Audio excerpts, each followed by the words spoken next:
Greetings to you this day. This is Michelle Strickland, and I'm coming to you today with a meditation. I'll be coming out of the Bible, out of Romans chapter 15, verse 4. Choose God this day. The bad guys, they sin. The good guys, we sin. We all sin. It's whom you serve. You don't have to be perfect. No one is. But that doesn't mean that you don't have to deal with your consequences.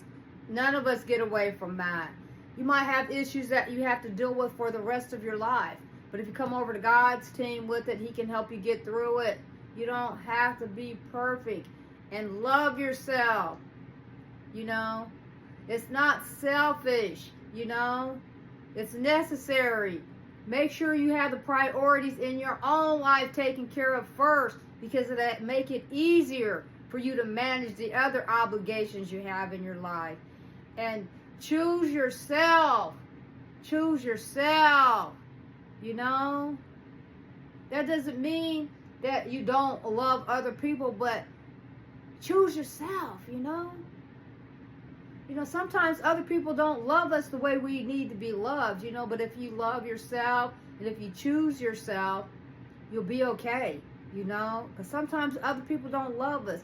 And never give up on yourself. Never. If you lost everything you have, if you have yourself, you have everything.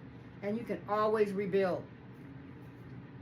For whatsoever things were written aforetime were written for our learning, that we, through patience and comfort of the scriptures, might have hope.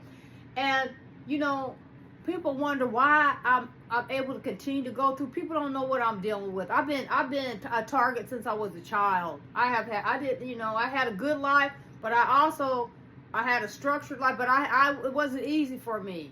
I wasn't like the other children. I wasn't. That's a story for another day. So I always had a lot of felt like I had a lot of responsibility, and I was one of those kids in the neighborhood that I wanted to know everybody. I knew people from blocks away and miles away and all over the city, especially when I was a child, especially within my own community. I would, you know, I wasn't a regular kid, you know. I was like a Dennis the Menace type, you know, but I was the female version of him. If anybody hasn't seen, doesn't know who that is, check him out. He wasn't no bad kid. He was inquisitive, you know, and he was busy, you know, but I always wanted to help. And I was tormented for that, you know.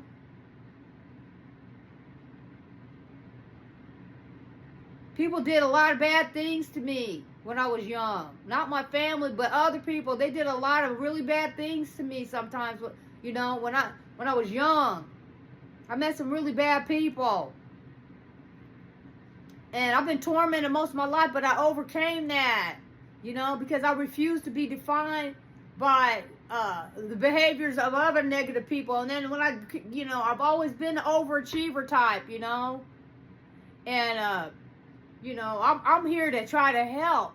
But people always misunderstand. They think that they think confidence is arrogance. That's because you don't have the right consciousness, you know. Not everybody's arrogant. I can be when I want to, but if I'm like that, it's because I felt like people deserve to see that side of me. But I try not to be that way, but I'm very confident. And I've been tormented my whole life. And what I'm dealing with right now, all these different lessons that I record are to build up self-esteem. I have to constantly build up my self-esteem, because people are constantly trying to tear me down. Love yourself, okay?